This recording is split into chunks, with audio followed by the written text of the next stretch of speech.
Your fertility journey deserves clarity. And if you have to pursue IVF or other assisted reproductive technology, there can be a lot of hidden costs that you may not have been aware of.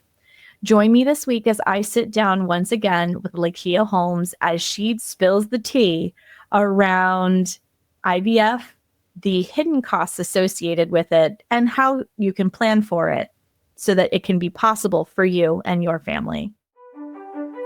Hi, I'm Adrienne Irizarry. I'm an East Asian medicine practitioner who is passionate about women's health and helping women to live their best lives. My goal is to put you in the driver's seat of your health, offering holistic solutions for a symptom-free life. Statements made in this program are for educational purposes only and not intended as a substitution for medical consultation or advice. We do not claim to diagnose, treat, or cure any diseases. This podcast is inclusive and welcomes all gender identities. The focus of the program is on biological function, and we will use the term women throughout, but it is referencing physiological and social challenges for biology, not identity. Come as you are, I am happy you're here and welcome all performances of identity.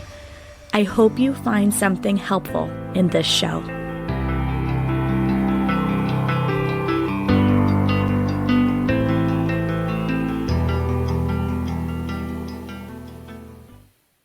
Welcome back to another episode of the Reproductive Rebel podcast. I am excited to sit down once again with Lakia Holmes. Welcome back to the show, Lakia.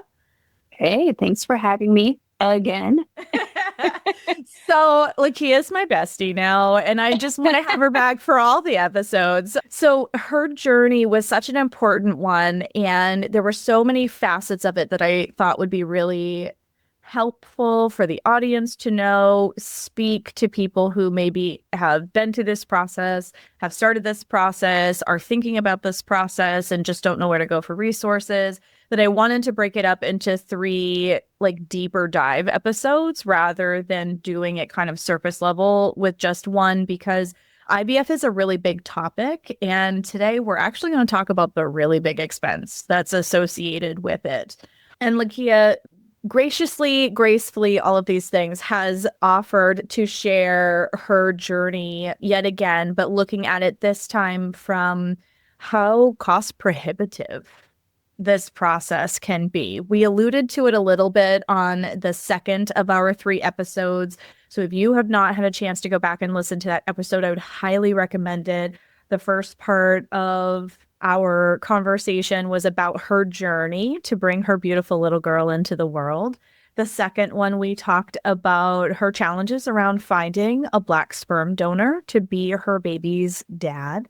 And then this one is about the cost challenges, the financial challenges, and really some of the roadblocks that keep people and make it hard for people to be able to pursue their desire to become a parent. Yeah. Which is crazy that in 2025, this is still an issue. Yes, I agree. And it, not to sound like a conspiracy theorist, but you are on Reproductive Rebel, so here we go. It's almost like the system makes it that only certain people can have babies. Oh, yes. Oh, for sure. It's crazy how the system can truly work against you.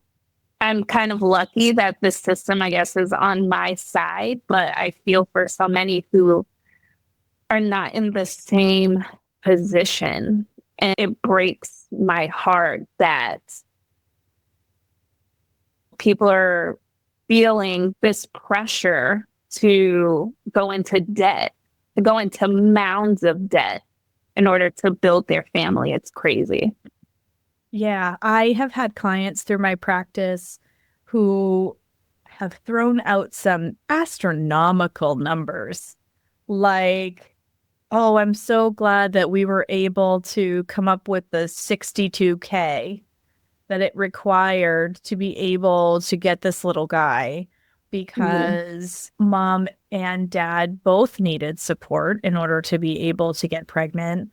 And like the donor egg alone was crazy expensive, and they are grateful to have a happy, healthy little boy, but they had to spend a lot of money. And I've seen people take out second mortgages on their house. Like, the heart wants what the heart wants. And when it doesn't go smooth the first time, or you go through an egg retrieval and you might end up with only one viable egg, you have to go through the process again. And so, if you would like to talk a little bit, like kind of from the beginning, I know that we've talked in past episodes around the fact that you were really fortunate your company had health benefits around IVF. So, maybe we should probably start there. Yeah. So I work for a pretty large company. So I work for Warner Brothers Discovery. I'm sure a lot of people are familiar with the brand. So it's a huge media company. So we have fertility coverage through Progeny, which is one of the biggest, and I feel like one of the pioneers in fertility coverage. They've been around now for probably about over 10 years or so. So when I first started at my company, I was a freelance temp producer. So I didn't have health benefits. After about a year or so at the company, probably about a year and a half at the company, I became full time. So I was able to then get full benefits, medical, dental, vision, and fertility coverage.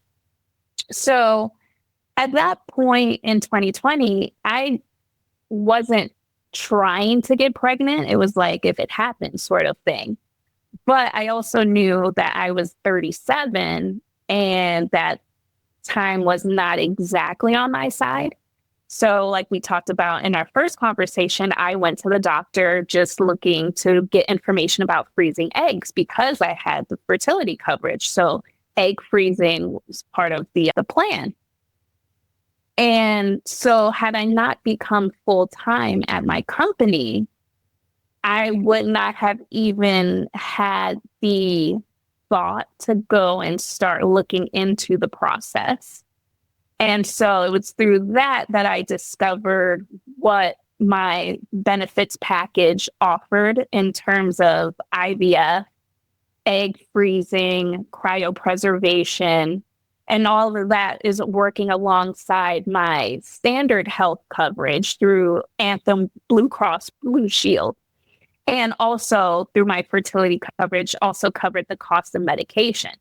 So when I went in just looking at going into doing the egg freezing and then found out that I would have to do IVF, it opened up this huge can of worms because now we're talking about more of an involved process that's probably going to take a little bit longer, a little bit more intense.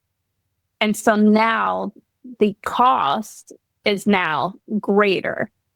And there were some nuances within my benefits package that kind of affected how I looked at planning out financially, how I go about the process.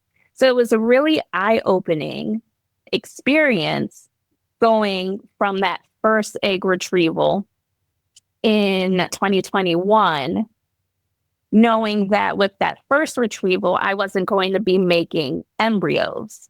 So the cost for that was a little bit different because, again, there were some nuances within the way my plan was set up compared to egg retrievals 2 and 3, where then I was making embryos and kind of shifted what was covered, what's not covered, and things of that nature. So it was really a learning lesson for me into really getting down to the nitty gritty of my benefits package, knowing what's covered, what's not covered, looking at my health plan in a greater scale, because I've had conversations with people and you're having money deducted from your paycheck. And for a lot of people, they see the different plans. You have like your gold, your silver, your bronze, or however it's kind of set up. And people are like, well, I am going to take the lowest package possible because I don't want them to take a bunch of money out of my paycheck. And it's understandable, but it's also probably not the smartest idea because you don't know what you're going to come up against down the line. And especially with something like infertility, you're finding out on a whim, I guess, that you're suffering with infertility or whatever. So I'm not going in planning on having to go through IVF necessarily. So now I'm kind of stuck with this kind of like sticker shock. So you kind of have to be proactive and thinking long term about your future plans because that's going to affect how you look at when it's time for your annual enrollment, how you set up and structure your benefits package. And that was something that I had to learn in the moment as I was going through the process.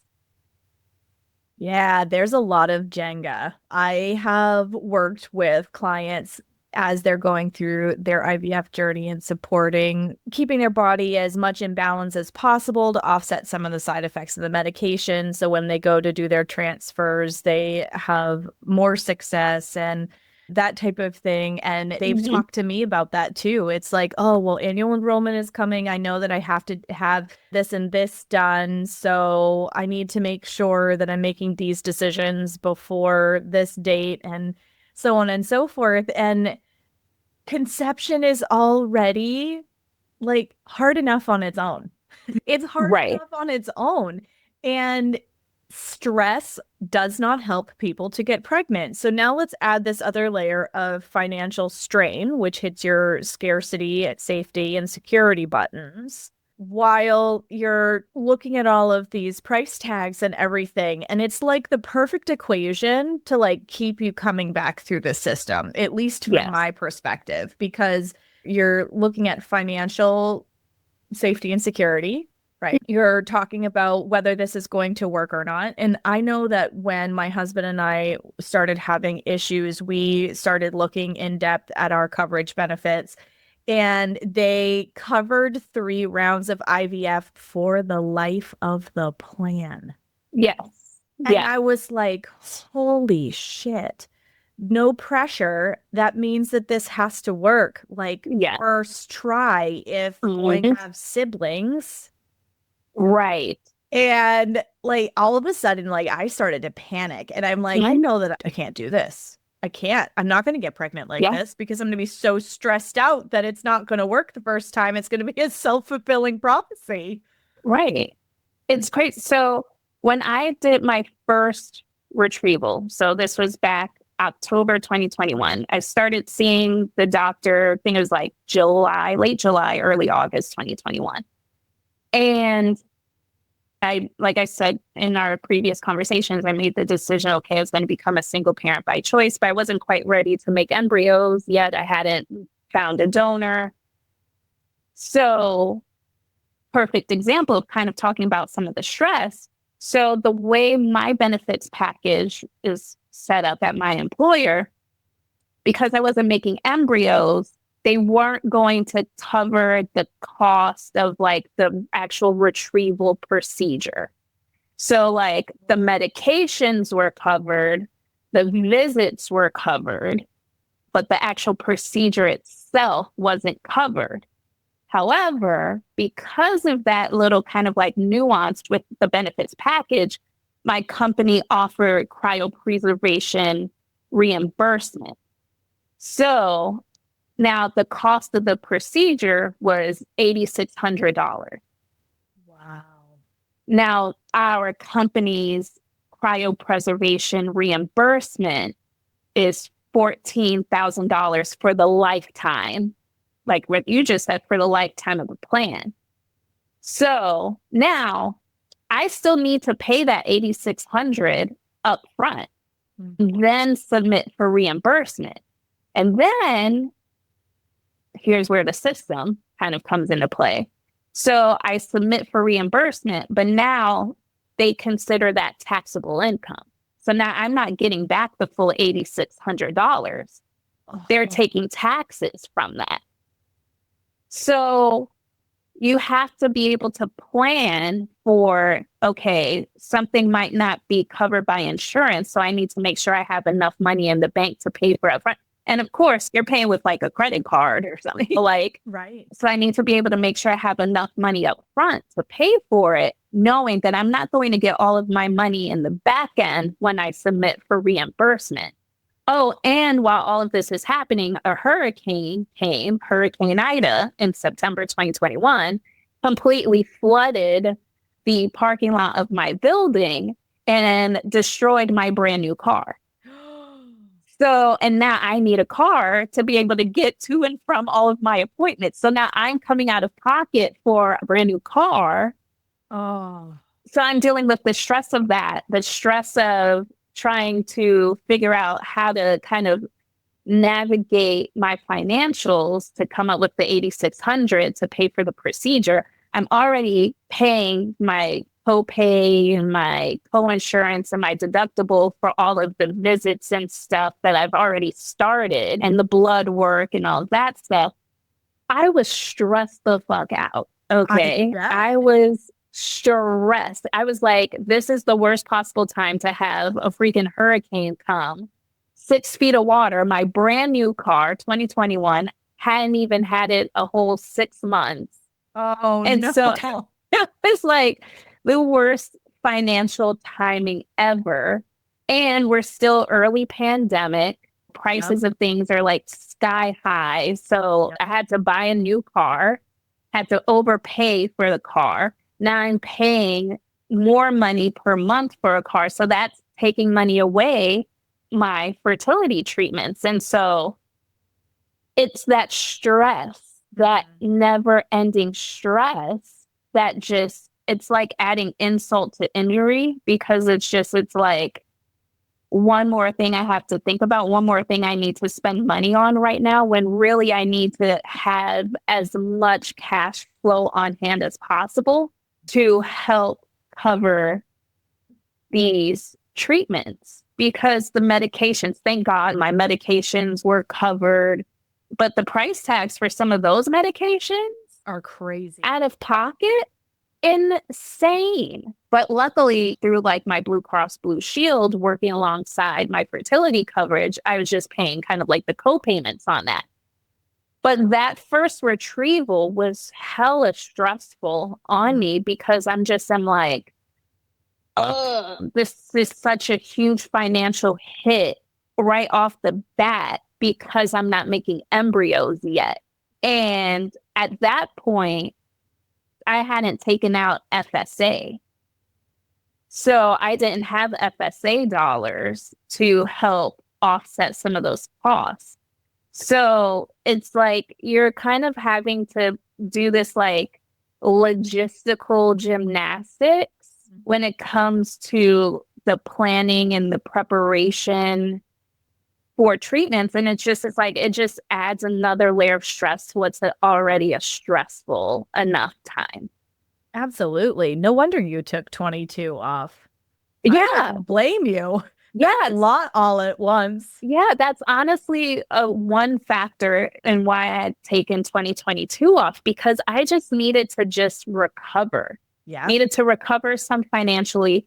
When I said I did my first retrieval October 2021, a few weeks later was open enrollment for 2022. So now I'm going into it like, okay, now I know I need to have pre-tax dollars set aside for FSA.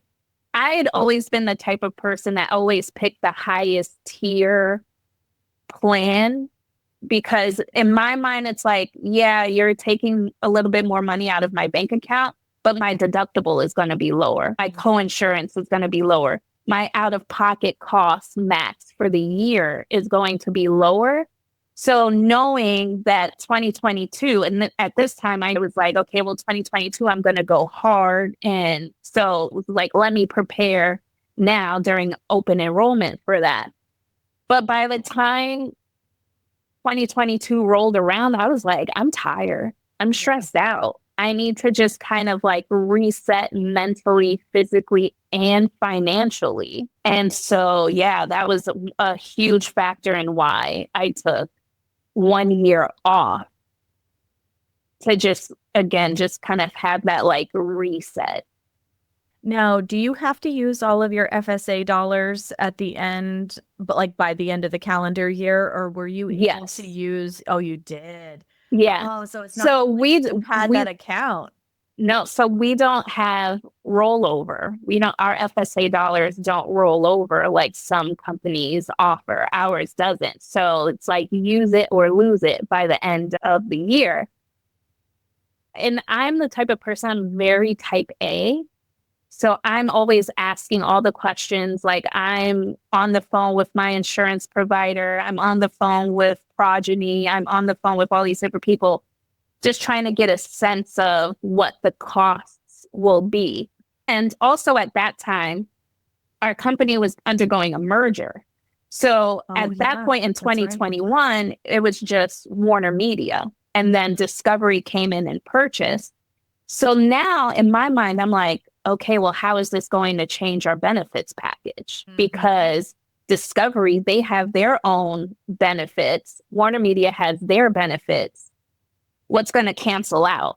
Yeah. What are the differences between the two companies and how is that going to come together? So I remember like when the merger finally went through and was finalized in 2022, I called my HR rep and I was like, hey, so do you have like any insight on how this is going to affect our insurance? Because again, I needed to know what was ahead of me so that way I could plan accordingly. Yep. So luckily their Discovery's benefits were relatively similar to ours on the Warner Media side. So there wasn't too much of a change. But it was like, okay, so now I'm going to take out the max that I can for my FSA. I'm going to go for the highest tier premium plan. So that way, again, I can have that lower out of pocket max for the year. I'm going to take advantage of the cryopreservation reimbursement. So again, that $14,000 maximum. So that covered the cost of the first egg retrieval, but I can also use it to cover the storage costs for like my eggs and my embryos. It won't cover the storage costs for the sperm that I still haven't used. It'll help cover the cost of shipping. It helps cover the cost of shipping the sperm from the sperm bank to my clinic.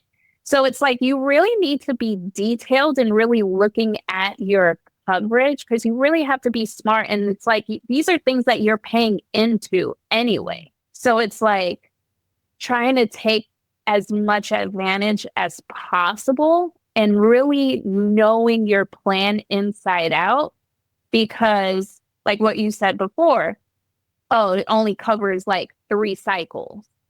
Well, what if you need 4, 5, or 6 cycles to achieve a successful pregnancy? Yeah. So then it's like knowing what's covered, what's not covered, but also what the limits are. It's crucial in really helping you map out and navigate how you approach family building.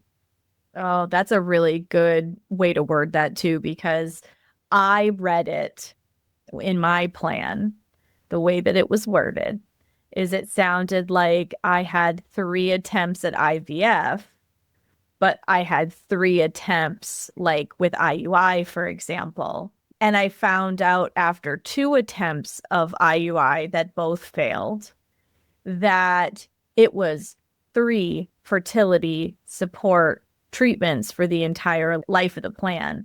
And it wasn't until I got through the second IUI, which those are fairly affordable. Like if you look at fertility treatments and the cost of fertility treatments in the grand scheme of things, had my husband and I realized that, we would have paid the IUI out of pocket and saved the 3 IVF for a rainy day, right? And not knowing that those 3 fertility treatments, it didn't matter whether it was IUI or IVF, you had 3 attempts with anything for the entire life of the plan. And after 2 failed IUIs, we got to that third one. And I just looked at my husband and I was like, oh my God, Like, this isn't even like we would have to get lucky the first try.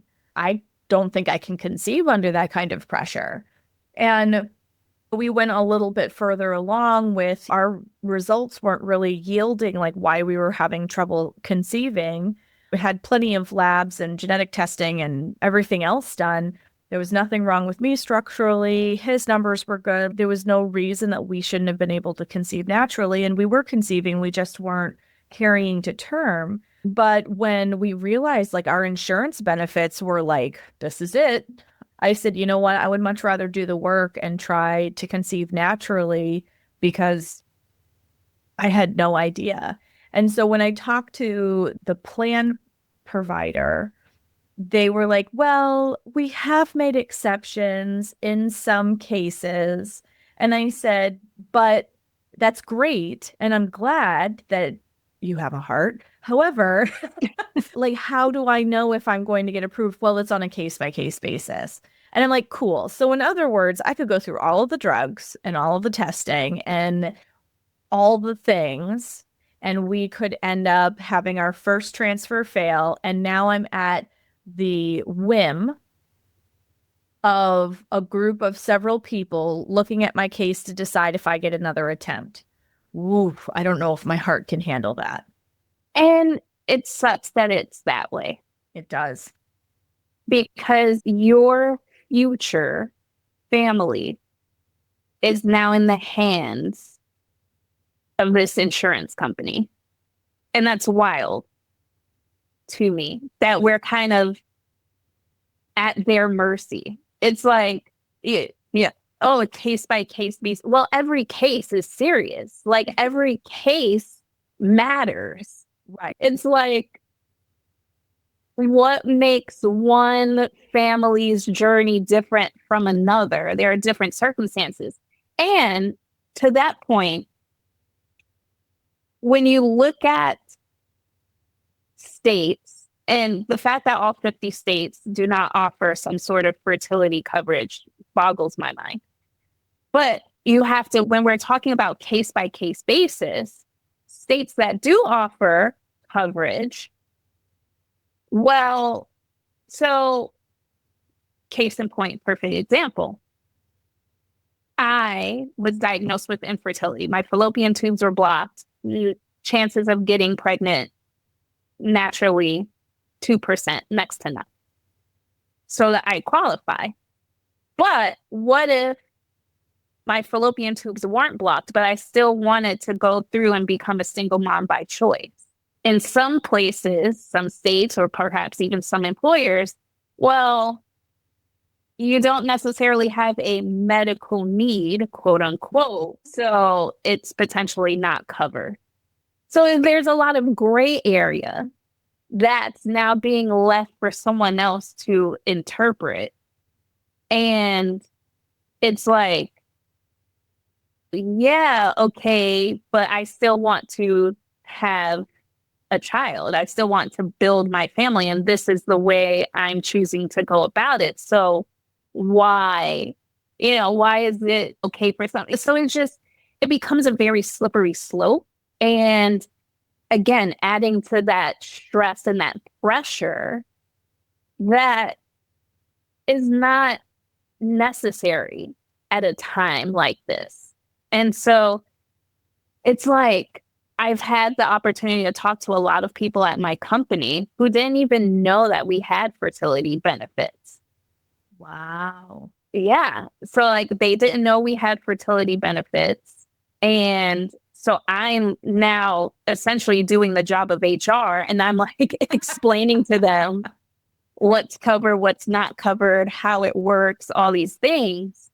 And I've had coworkers go and be like, oh, okay, well, now we're going to go and investigate. And so it just frustrates me, the barriers that are up, because either you don't have coverage, you have inadequate coverage, or you just don't even know that you have coverage. And it's like, that HR should be shouting from the mountaintops, like, this is what we are offering.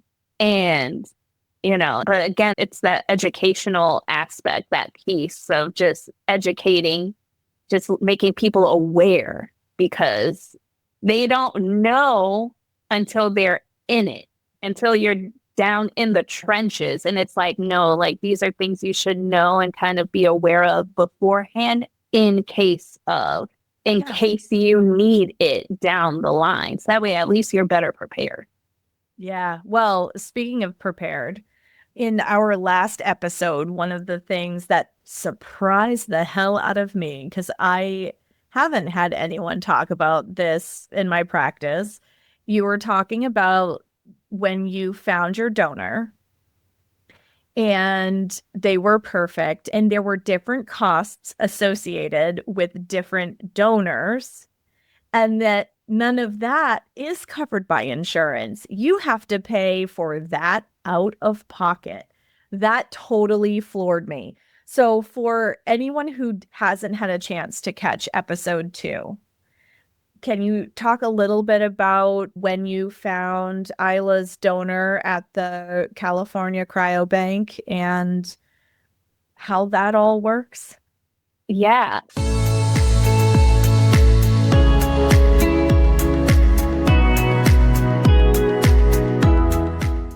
And now a word from our reproductive rebel sponsor, Embody Space.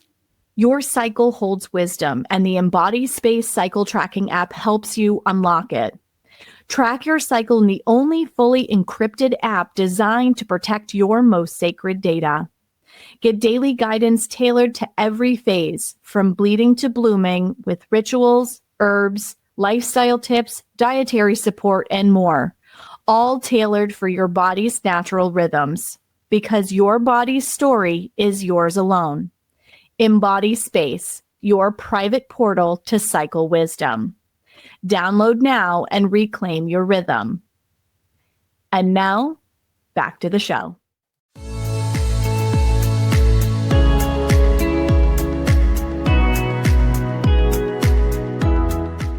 So, of course, it being a business, when you're connecting with these different sperm banks to look for potential donors, you are presented with options for subscriptions to be able to look at different things regarding your donor's profile. So, of course, the higher tier subscription you get, the more info you're able to access about the donor from.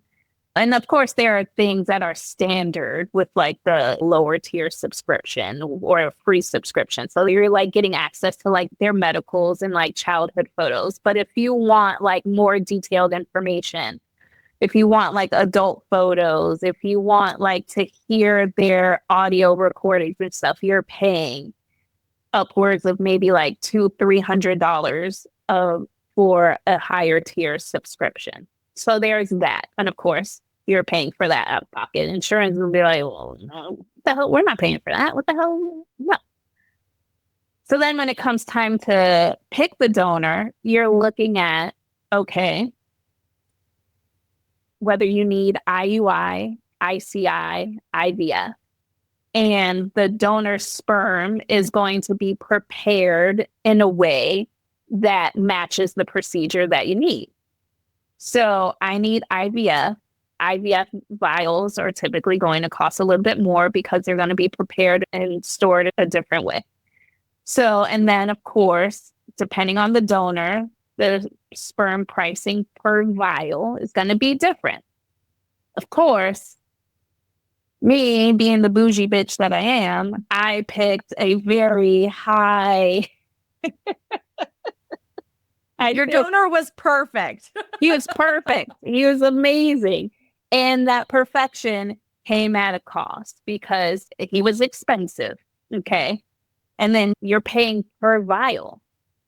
So we know that when it comes to IUI, IVF, it's a numbers game because you're often not going to find success with just one vial of sperm and like one egg. Like you wish it could be that easy, but it's not. So you have to prepare. So my doctor said, we suggest minimum 4 vials, because you don't know how many sperm will survive the thaw.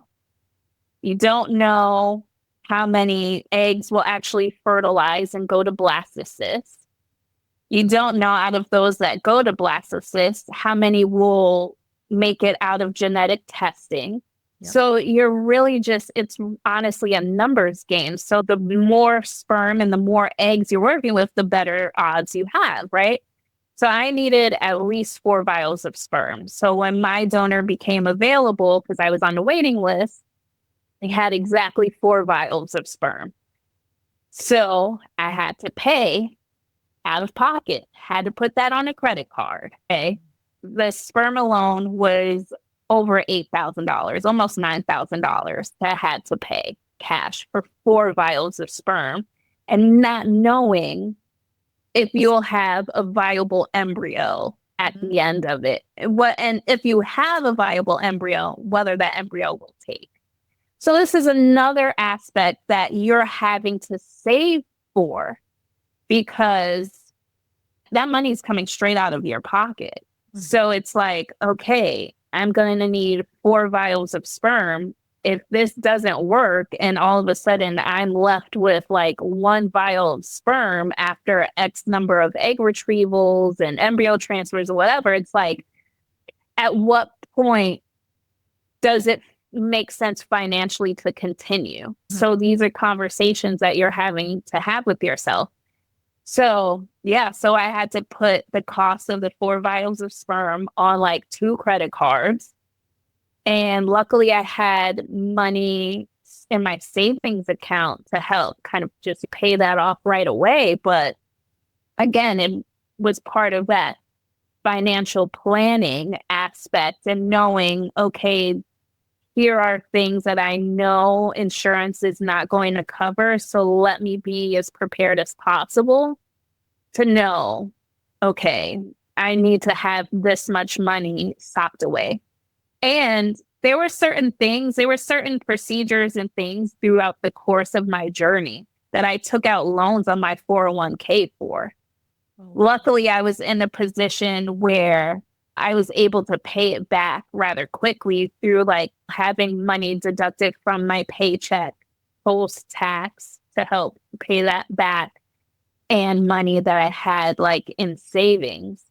But again, it's like a lot of maneuvering and finagling to figure out how you're going to pay for some of these things. So yeah, so I had to put him on 2 credit cards and pay for the shipping. And like the shipping was like $300 FedEx, because it has to be shipped special. You have the tanks that it's in. So that was that cost. And so yeah, so roughly about $9,000 out of pocket just for the sperm. Yeah, that line item in your story the last time we talked shocked the hell out of me, because I hadn't even considered that part. And a lot of people don't. Mm-hmm. I've heard the story from the donor egg side of things, because in my practice, like I do work with people who have had like premature ovarian failure and they want to have a baby and they tried their own retrieval and they didn't get enough eggs, or their eggs didn't fertilize, so that they ended up with even 1 embryo. And it's becoming very common here in the United States that they tell you if you're over 35, you should be considering a donor egg because your eggs are old, which is a joke. But that's an entirely different episode where I could stand on that soapbox and yell for a while.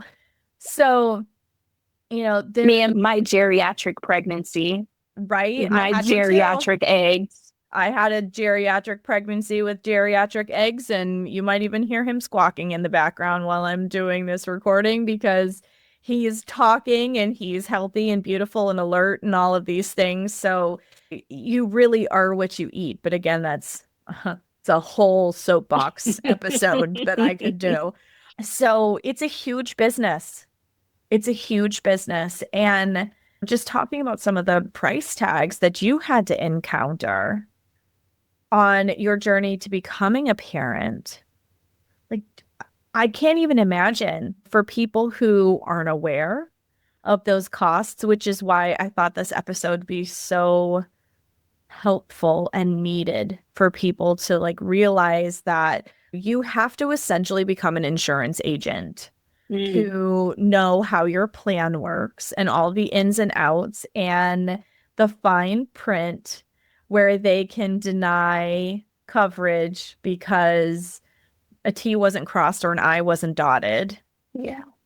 And I had one of those kicked back during our journey. And it was, again, it was a huge motivating factor for me not pursuing IVF because I'm like, there's so many hidden costs here. And when I had done IUI, I did medicated rounds of IUI because, again, they looked at my birth date and said, you're geriatric. So we need to force you to ovulate, even though I was ovulating just fine. And then I had an Ovidrel trigger shot. That shot alone was $1,400 out of pocket. Yep. Adrian, maybe let me tell you, when I saw the price tag for some of these medications, it said, some of these the cost of rent, Yeah. the cost of a month's rent. Okay. And you're doing it for like 10 to 12 days. So you're having to have, so like you're having several shipments of meds sent to your house Yeah. during that time, which is just like wild. I said, for this little needle, this costs this much? What? Yeah. It's crazy. It's crazy. I said, just the cost of the medications alone. And then you're going to the doctors every other day for morning monitoring. So you're paying for that visit. You're paying for the blood work. You're paying for genetic testing. You're like anemic and have like issues with like my platelets and stuff. So now I'm also seeing a hematologist. More costs. I'm also big on holistic medicine. So I was going to acupuncture. So that was another cost. Luckily, through my insurance, acupuncture is covered, thank God. Oh, no. For everybody. Right, exactly. And acupuncture, I think, played a huge role in having a successful pregnancy. And I can see the difference in the eggs, in the number of eggs that was retrieved and the quality of the eggs from my first retrieval between 2 and 3 when I was regularly doing acupuncture. So you also think about those things that it's like I went to therapy every week to get my mind right. So that was covered through my insurance. So it's like there are all these, like you just hear cha-ching, cha-ching, like you just hear the cash register just going and going. And that's on top of the cost for a retrieval because you're paying for the procedure, you're paying for the doctor, you're paying for the anesthesia. Like it's like, yeah, it just gets so exhausting that you just get to a point where you're just are like, is it worth it? Yeah. Is it truly worth it? And I'm doing this by myself. I'm doing this as a single person on one income. I remember my grandma after my grandma retired, she would always be like, I am on a fixed income. I am that I get it now. I get it now. I am on a fixed income. Yeah. Okay. I'm just one person. I still need to pay rent, buy groceries, pay for my car, like there's still all these other, and so you're just are like, what? Like, is it worth it? And so, of course, like it is, if you truly want to have a baby, yeah, it's worth it. And you're going to do any and everything you can to figure out how to make it work. But to take out a second mortgage, to go into, I saw a statistic, it's like 70% of people undergoing fertility treatments go into debt to pay for it. Well, wild. And now you're walking into having a baby where you don't know what your birth and delivery situation is going to end up looking like ultimately. You can go into it with the best laid plans and have none of those plans be what you expect. You have no idea what costs might be associated with that, depending on whether things go the way that you had hoped or not. And now you have an extra little person, which requires things to diaper with. And some women try valiantly to breastfeed and just simply struggle and cannot. Some women choose not to breastfeed. So you're walking into more expenses. And then at the time of this recording, you've got an administration that's like, oh, hey, yeah, go ahead and have babies. But there's no financial plan in place because most women end up having to take unpaid leave in order to be able to take care of this little person. And oh, yeah, that's right. Your body's just done the biggest fucking thing it will ever do in its entire life, but you're not able to stay home and actually heal properly from it. Like, the costs, you're not joking, cha-ching. It's like, oh my good grief. Right. It's not that I don't want to have a baby. It's just cost prohibitive. It's just cost prohibitive. And I saw this like meme on Instagram or something, because let me see if I can pull it up real quick, because I want to quote it like word for word, because it was fucking hilarious, because it perfectly like encapsulates why some people are just like, no, not going to have kids because it's just too expensive. And I sent it to my friend Dominique, who she right now is like, nah, I'm not. Kids don't see it for me, not in the cards for me. And that's so I sent this to her, and she's like my best friend. We've been friends for like over 20 years. So we like joke with each other like all the time. So I sent her this meme. It said, I'm not ready to sacrifice my hair and shoe money for Pampers and milk at all. And she was like, yup, exactly. Like, but all jokes aside, it's like, I'm incredibly grateful to work for a large employer that offers the scale of benefits that they do. And a lot of states now are mandating that if you're a company with X number of employees, you have to offer some sort of fertility coverage, which is great. But oftentimes it's not the greatest coverage. Something is better than nothing, but it could be better. But okay, what happens after you have the baby? Like you said, diapers, formula, clothes, daycare, childcare. Oh, I am incredibly blessed and grateful to work for the company that I do, because I was able to have paid maternity leave. I had 2 weeks before my due date off. I had 6 weeks recovery time I had 6 weeks paid recovery time for having a vaginal birth. They offer you, I think it's 8 weeks if you have a C-section, and then the 12 weeks of bonding leave, all paid at 100%. Wow. Very blessed and lucky to have had that. And I'm also blessed and lucky to still pretty much be working from home. So I didn't put Isla in daycare until she was 9 months old. So that helped save some money. But now it's also looking at, okay, so I talked before about like the FSA, the healthcare FSA. Now it's looking at the dependent care FSA and having money taken out pre-tax for that to help cover childcare costs for daycare. And now, listen, I make okay money.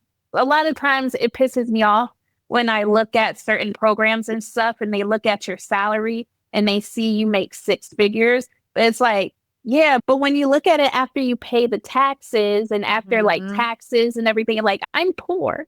Help me, I'm poor.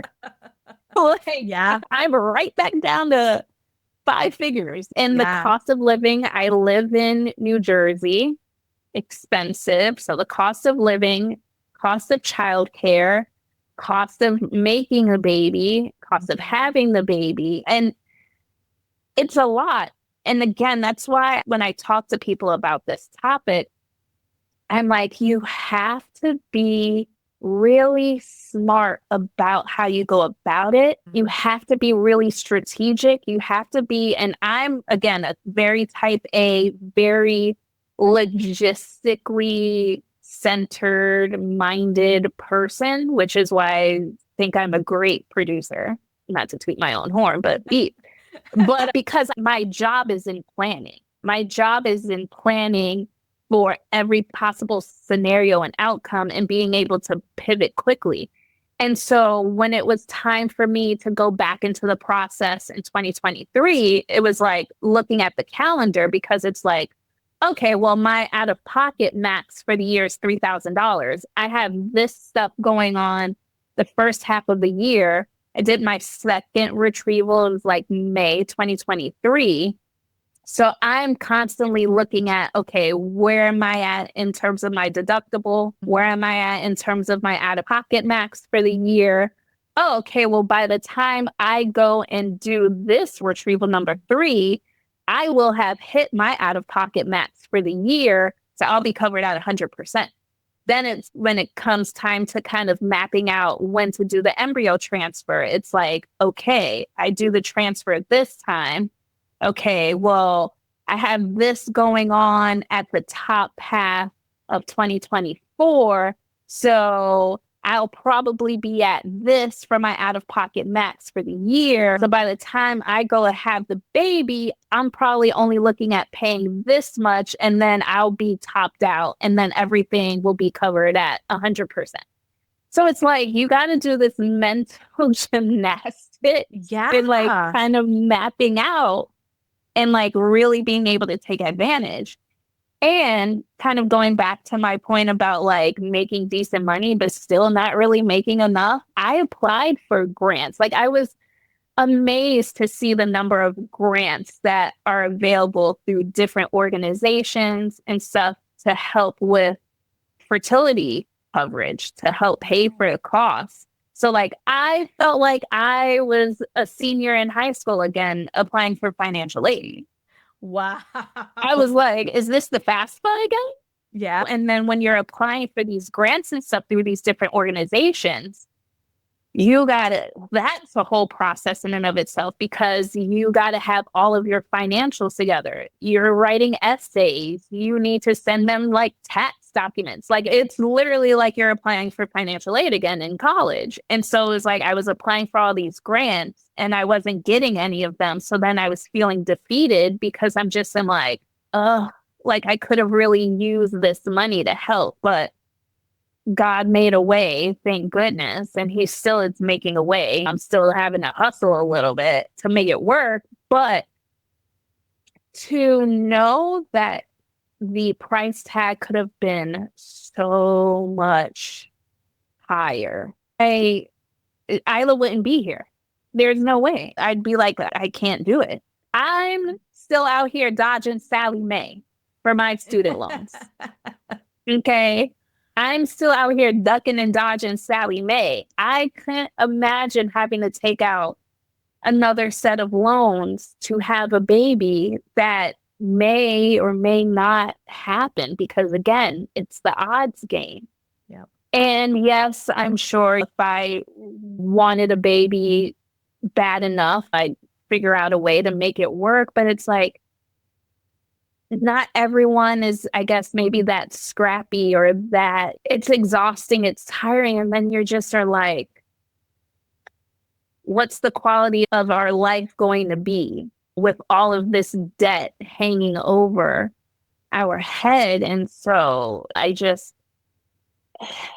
it breaks my heart to know that people have to make that decision, because again, in thinking about the cost to make the baby, but then there's all the other costs after that. And so someone asked me recently what I felt about President Trump's executive order back in February regarding the cost of IVF. And I'm like, I mean, it's great. I'm not going to sit here and give him too much credit because where's the plan? Like you said, like, oh, yeah, they have to figure out a way to make it more affordable and more accessible. Okay, but where's the plan? You drafted this executive order, but where's the plan? Yeah. Who is supposed to help figure this out? Like, what's the time? So, does it give me hope? Yeah, I guess. I was going to say that hesitation is where I'm at also, because not only is there not a plan for that executive order, but there's no plan to make infrastructure changes that can actually, this pisses me off, because we are the only industrialized country that does not have any plan for paid maternity leave. Like none. Yeah. And yet it's all about plans and the lack of plans and the lack of executing plans. Like you can give lip service to a whole bunch of things. There's a couple of people that I'm really like hustling to try to get on this show to be able to talk about this very topic in detail because it's a big one. Like we have rules around not separating puppies from their mothers before 8 weeks, but the average woman goes back to work 2 weeks after she gives birth, and it doesn't matter which way she gave birth. Like, whether it was vaginal or surgical. It's like, what? Like, Right. we don't even allow for that kind of bonding between mother and child or recovery time for mother's body. Again, doing the biggest task ever do. You've taken 9 months of your body to physically build another life, but we need you back at the office in 2 weeks. Like you went on fucking vacation or something. And it's like, what? Yeah. Where's the plan, man? Where's the plan? And it's like, and oh, we'll give you $5,000. What that $5,000 doing? I mean, listen, every little bit helps. But it's going to take a lot more than giving somebody $5,000 to entice them to have a child, because how many months of childcare is that covering? Well, and you probably have to pay taxes on that anyway. That part. It'll be part of your taxable income. So, how much of that are you actually going to see anyway? And it won't take you through a whole year of childcare.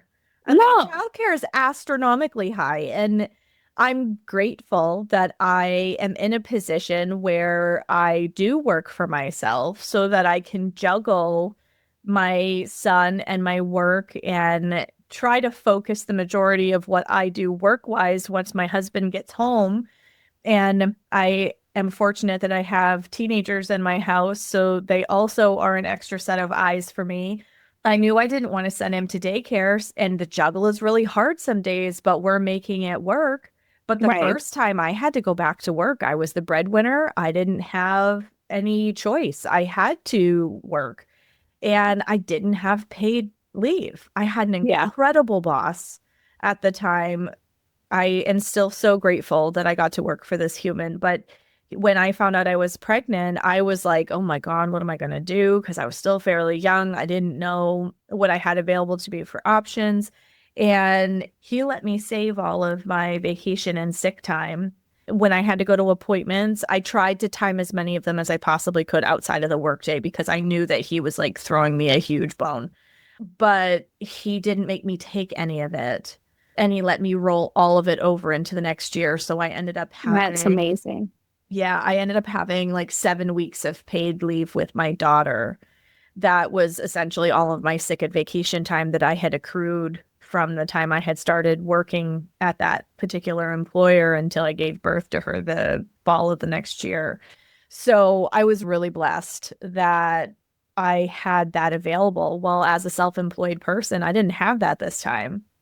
And best laid plans, like I tried to put away as much as I possibly could, but I had to plan for being able to keep my practice open while I was out. And my best laid plans didn't end up working out. And I ended up having to really constrict afterwards. But not everybody has that ability. And so if you're Right. going into this huge amount of debt before the baby ever even comes into the world, and now you're trying to figure out how to pay your bills while you're on leave. And like those first few weeks, for anybody who's listening who has never had a baby, those first few weeks after you give birth to a baby, your body is like the emptiest tank you could possibly imagine. Your body is weak.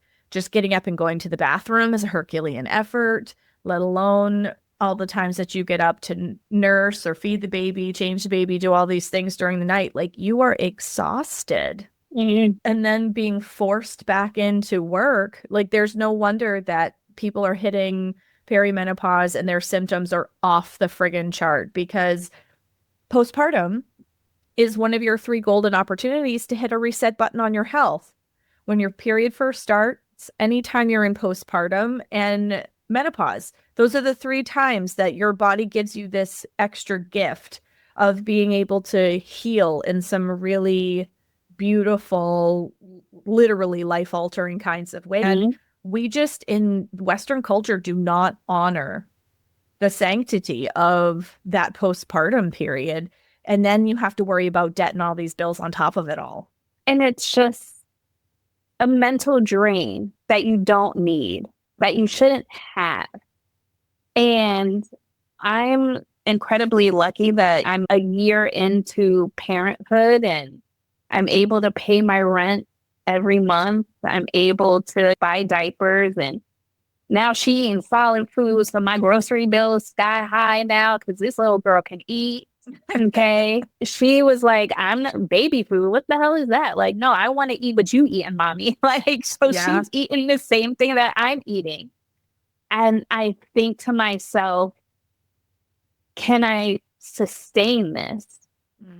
And the thing is, like, I mean, I have no choice, but it makes you think again about long term because I've had companies reach out to me with opportunities for jobs and stuff.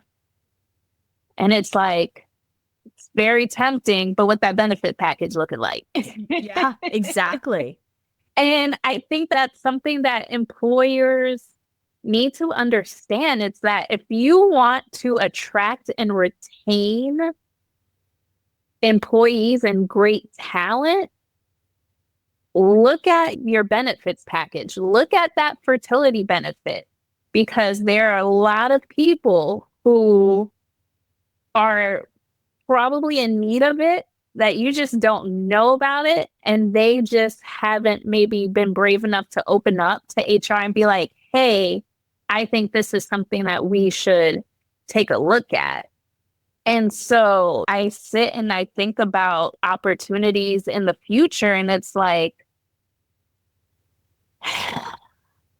if that benefits package ain't looking like what I currently have or better, Mm-hmm. I don't know if it's worth it. And so then that becomes a whole new thing, because it's like, when we're looking at the state of the job market and the economy, at the end of the day, it's going to be these quote unquote little things like benefits and stuff. And companies aren't offering pensions. And now we're in this 401k culture, and we're looking at the stock market right now. And so it's like, you're looking at the cost of rent. You're looking at the cost of buying a home. You're looking at the interest rates and stuff. And having a child is just as much of an economic issue Mm-hmm. as unemployment. Like, and so all of these things come together and kind of create this like perfect storm. Yep. And so it's like, if you want people to have more children, well, we have to look at the economy and look at what are we doing to help facilitate that? What are we doing to help ease some of the burdens on families? And we're looking now at a generation of people who are having children later in life, who are delaying parenthood. and who are actively becoming single parents by choice. So what protections are there for them? Because like I said earlier in our conversation, what if my fallopian tubes were working at 100% and I decided that I wanted to become a mom through IVF? Like, would I be denied by insurance? It's like, well, no, you're working perfectly fine. So go find a dude and have a baby the traditional way. Yeah. So when we are talking about access, we also have to look at all of these nuances because it's not just male, female, married partnerships that are looking to build families. So we have to make sure that same level of access is available to everyone who was looking to build their family. This is the time that we're living in now, and 1 in 6 people is dealing with infertility. Yep. So there's increased need. We're seeing it now. There's increased need, increased demand for fertility testing and treatments. We need to make that accessible to all, not just heterosexual couples. So it's something that just like sparks something in me. I don't know if you can kind of tell. It's like it just riles me up. But because it's like, had I not had coverage, what would my life be like? Like, I can't imagine my life without Isla. Yeah. And it's like to let something like cost keep me from that Yep. would have just been devastating. And for so many people, that's the reality. That's the decision that they're having to make. And it shouldn't be that way. I agree. I feel like that was a really good parting thought. Do you have any other words of wisdom that you would like to share before we close? I would just say it's so important if you are working for an employer to look at your benefits package, open up the conversations with your HR teams. If your company is not offering fertility benefits. Also, I work in media, so it's a lot of freelancers. A lot of people live in that freelance life and are financing their benefits themselves. So we need to look at how these benefits packages are affecting freelancers and like temp employees and their access to family building benefits. Again, it's all about starting the conversation and just bringing awareness to it. So take advantage. If having a family is something that you truly want, take advantage of the benefits that's available to you, but also fight for the benefits that aren't available, because your voice can have a huge impact, because you can just get a small collective of people at your company together and present to your HR team and say, like, this is important, and show them the value in it. And that can make all the difference. And then to our like elected officials, like, make a plan. An executive order is not enough. We need a solid plan in how we can make this affordable and accessible to everyone. And the fact that only about 19 states offer some sort of fertility coverage, have mandated some sort of fertility coverage, is wild to me. Should not be that way. So we're going to be hitting the midterm elections here pretty soon before we know it. So it's like, go out, make your voice heard. And we're also going to be looking at open enrollment coming up soon at your company. So go ahead, look at what's offered, what's not. Might be worth it to spend a little bit of extra money from your paycheck and pay a little bit of a higher premium, because it could end up saving you money in the long run. So just be really smart, be really strategic in how you use your benefits. So I think that's what I would say. I feel like I just kind of rambled, but like this topic just gets me like so passionate, because it's like, oh, no.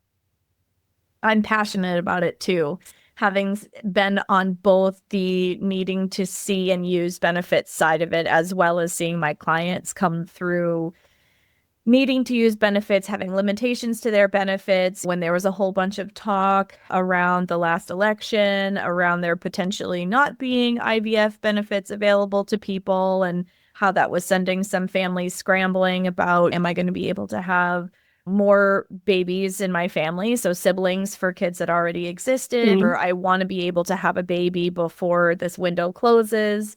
All of those kinds of things. Like, people make decisions to have families from their heart. Yeah. Because it's never a good time financially. Like, there's always something, whether you're a homeowner or you rent, like, just look at the hurricane in your car. Like, there's always something, right? Our well pump decided that it was going to die the second week after my son was born. And I was like, cool, of course it did.